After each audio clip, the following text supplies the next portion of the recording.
Going through things and organizing things can be stress of its own, even though it reduces stress in some other ways. Mr. Wattenden? Were you able to do anything in your craft room? Oh, there's more. I'll just ask, is there anyone here, is there anyone online representing the applicant? Yes, Mike Drury with Chandler Signs. I'm here. Wonderful. Thank you for joining us, Mike. Absolutely.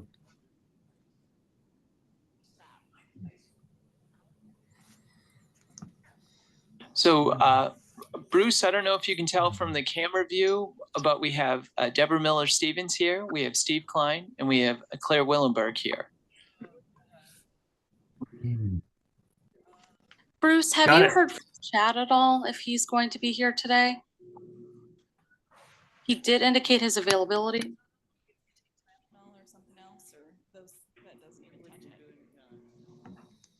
He may be like me. I intended to be there in person, but realized there was no way I was going to be able to get there from my last meeting in 2 minutes. Okay, never mind. We see Chad here. Excellent.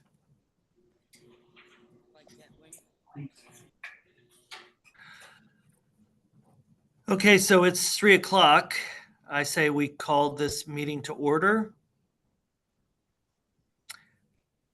Today's meeting is a special meeting to talk about this one particular case that we're all somewhat familiar with.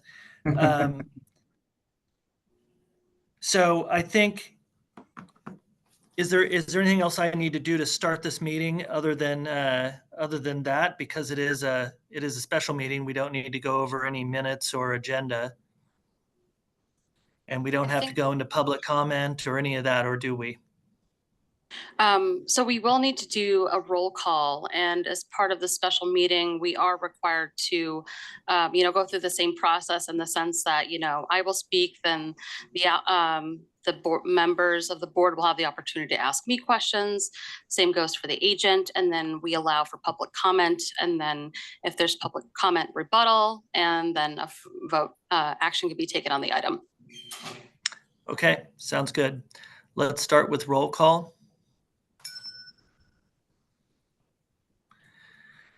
District, who do we have? Well, I guess we'll just go through. Do people who are there in person want to start? Claire Willenberg, District 6. Steve Klein, District 2. Chad Glenn, District 5. Deborah Miller-Stevens, District 3. And Bruce Rowley, Mayor's appointee. So seeing that we have a quorum, I believe next what do we have to do next? I guess it's public, any public business or? We don't have any on the agenda for today, so we're just going to go straight to the project review. Excellent. So we're going to go to project review in unfinished business, HPC 2024-00062. This, right. Let Christina start us out here. Sure. Thank you, Bruce. Christina Reith with planning staff. We are revisiting a portion of the case number HBC 2024-00062. I won't go too much into depth of the report because we have heard it before. It was heard on Monday. I will say that I was not present at the Monday's meeting, but it was my understanding that the action of the Historic Preservation Board was to form a design review committee for the sign in question, which is pictured on your screen here. This is for illuminated signage to be installed on the north-facing facade of Union Station, a key contributing building in the East Douglas Avenue Historic District. pursuant to the City Code of Ordinances, the Chair of the Historic Preservation Board has the authority to call a special meeting given suitable notice. In lieu of the chair, the majority of the Historic Preservation Board members can also call this special meeting. My understanding is that the illuminated signage from Monday's meeting until now, the dimensions have not changed. So hopefully you guys have had a chance to look at the report that I've submitted. The recommendation from staff does not change. We are recommending denial for the illuminated signage. And if we could go to, I guess we can go to the motion, recommended motion later, unless you guys have any questions. Did the design review committee meet? I can't speak to that. Yes, I we know that. did. We had Okay, go ahead. yes, we met on Friday. So we met on Friday, and it was Steve, and I'm sorry, I'm having a moment with the other name. Emily Taylor. Emily, thank you. It was Steve, Emily, and myself, and we met with Mike from the sign company, as well as a representative from Simmons Bank and representatives from Occidental, who are the owners of this property.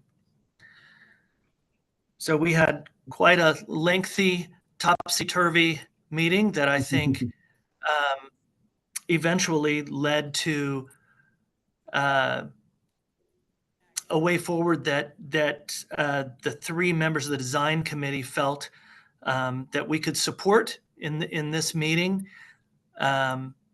I don't know whether that's the one that's still on the table here today, but I know what suggestions we made that seem to be acceptable or potentially acceptable to Occidental and Simmons. Steve. So Yeah, I was just going to say, Bruce, that was my understanding as well. I thought that, we brought up options that I was believed that, they were considering our options. So I've been very surprised about us meeting today with, I'm assuming, the same proposal that the board has previously seen with no changes. Staff has not received any additional changes since the Historic Preservation Board meeting last Monday. okay, And I wanted that to be part of the record that, Bruce, Emily, and I, had a discussion, discussions, proposed a lot of different ideas. Emily actually went to a great length in presenting different things as well. And so, just because as the Historic Preservation Board, sometimes we are criticized for our actions, I wanted to be known publicly that, first of all, we totally support Simmons Bank. We appreciate them moving into the building because historic buildings need life. And we were hoping as a result of this design meeting, we could come up with an option that was acceptable to everybody with some changes that met the Secretary of Interior standards. Thank you. are there any other comments from the board? Since Okay. I've been around Wichita since the 40s, I've watched this building go through famine and feast. I remember it as a train station. I remember it going through urban renewal and just totally being disrespected. And I think Gary's group has done a fabulous job of restoration, trying to continue the legacy that it does present. I would have to agree with staff that putting signage on the building implies, number one, this is the only major commercial endeavor in the bank, and it sets a bad precedent for more to follow. But mainly it disrupts the spatial architecture and distracts from what is unique about this building. I have a large difficulty with any signage on the building when there are other options. So I would want to point out that I don't think it's in our scope to consider whether people would think that it had a single tenant or not. That doesn't really have any bearing on the decision, because that certainly is not part of what the Secretary of Interior asks us to evaluate. If I could, this is Scott Wadle. It sounds like we've gotten the staff report. Sounds like also have gotten an update on the committee meeting and to review different design options with the applicant. I wonder, would now be a good time to go to the applicant so that they have an opportunity? Yes. That is what's next. Are there any other comments from the board? Okay, hearing none, let's move on to hearing from the applicant if they desire. All right, thank you, guys. And first of all, Steve and Emily and Bruce, I do want to thank you guys for our time on Friday. And as Steve commented, especially Emily, I know you put a lot of time and energy into coming up with various options on there, and that shows a great collaboration to try to work together on this. So I appreciate that. As I've said, I've been with Chandler Signs 28 years. I've done this in a lot of cities, and you don't get people who will take their own time to sit and try to work stuff out very often. So I appreciate that. I do think we made some good progress on Friday as far as essentially landing to where we were, a sign of the same size, but with the monochrome logo. However, Simmons Bank believing that red logo is very unobtrusive, that it ties in with the Union Station sign on the monument sign, and that we have the black tied in. They don't want us to change the red. So essentially our submittal is the submittal that we have presented. Okay, thank you. So having heard from that, are there any comments from the public? Bruce, do I have a chance to speak as the owner? Yes, you do. Sorry, Gary, I didn't realize you were there. Oh, sorry. I also would like to echo the efforts by Bruce and Emily and Steve to sit down and discuss options. I think we went through a variety of options and looked at all those. And at the end of the day, I think we all came back to the sign location, and as it's presented today, short of it having the red logo, was the best option and most unobtrusive option, being that it is mounted in the mortar joint, which we replaced when we remortared and rejointed the building. And so there is no damage. And so for the most part, that really is a temporary application because it's not permanent. And if there's a new tenant, then someday, then that sign would either go away or it would be, that location would be utilized again for a new tenant. So it is not a permanent to the building. The other item is just addressing one comment by the historical committee or board is that it's obtrusive. We looked at a lot of different options that at the end of the day, whether we looked at the canopy, whether we looked at other options, was not really viable. And the canopy is really for the tenants that are deep into this space. This property is unique. There is no other property like Union Station from a width and length standpoint. We're roughly about 90 foot wide on this building, but we're 800 feet deep in measurement. And when you look at that type of depth, we need the pylon for the tenants that are on the interior of the space and have no real ability to front Douglas. And so in this case, the bank being the front tenant, the best location for that front tenant is to utilize part of the building to make sure that they are getting the proper branding. And at the end of the day, I would think all of us that have had historical buildings or are involved in the historical process, our number one mandate when it comes in my book in responsibility from a historical preservation is to make sure at the end of the day, these properties are viable in today's world so that we can preserve the history of the past. And there's a very limited amount of tenants that want to go in historical properties for the very reason that they can be complicated, they can be expensive to maintain, they can be expensive to develop, and that affects pricing. And so you do have to have special companies and people that want to be in these buildings and want to preserve them.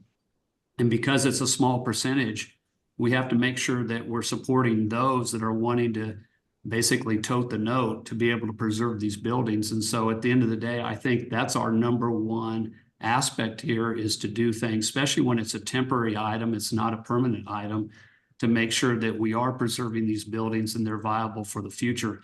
If not, then buildings ultimately at the end of the day get tore down because they're not viable. So that would be the limit to our comments. Okay, Staff thank you. question here. Sorry, excuse me, staff question. Thank you, Gary. Just one quick question. You said you're with Occidental Management, if I'm not mistaken.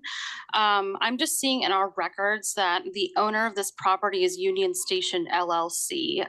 Do you have an affiliation with that LLC or are you the property manager? No, I'm the owner.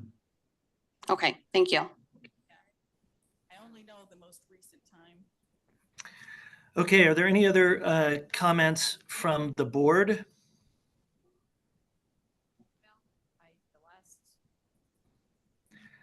Okay, does anyone have a motion? Mr. Chairman, excuse me, this is legal counsel, Abby. I just wanted to make sure, were we going to do public comment? Or was there not any? Oh, I thought I called for it earlier, but we can call for it again. Oh, I apologize. I didn't hear that. Do we have any public comment on this following the applicant's comments? I do not see any here in the room. Okay, so are there any comments? I'll just ask again, are there any further comments from the board?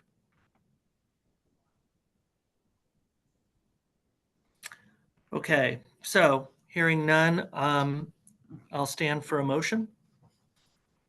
Could we please go to the slide that has a recommended motion by staff? Thank you. If you need assistance in preparing an alternate motion, please let me know.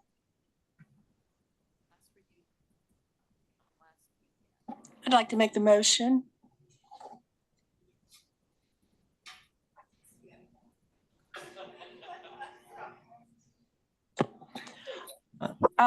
The recommended motion, this is Deborah Miller Stevens. The recommended motion is I move to find that the proposed illuminated signage does not, I would say, meet the Secretary of Interior standards for the treatment of historic properties as reviewed in accordance with KSA 75-2724. Do we need to include the additional case number on that, the 62 number? Okay, sorry. And will damage or destroy any historical significant property or historic character, defining features, and recommend denial of the illuminated signage at 701 and 703 East Douglas Avenue.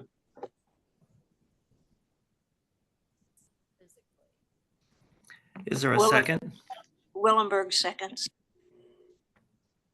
I think given the small group, we'll do a roll call vote. Let's go to District 2, Steve Klein. So the motion is to essentially to deny. So a yay is for denial and a no is for against that. Yay. District 3. Yay. District 4 is not present. District 5, Chad Glenn. Yay. District 5. I'm sorry, District 6 Yay. and Mayor appointee. No. Motion to deny passes 4-1. Pursuant to the city code, the applicant has up to 7 days to file an appeal to the city clerk to be heard at the latest or the next city council meeting. Pursuant to state preservation law, the city council member has to determine that there are no feasible or prudent alternatives to minimize damage onto the property. So it's really hard. It's like, I don't have the motivation to do it. Okay, seeing good. that there is no other business today, do I have a motion to adjourn? I move to adjourn. Steve Klein. Willenberg, second. Having been moved and seconded, all in favor, say aye. Aye. Aye. All opposed? Excellent. This meeting is adjourned. Thank you. Thank you.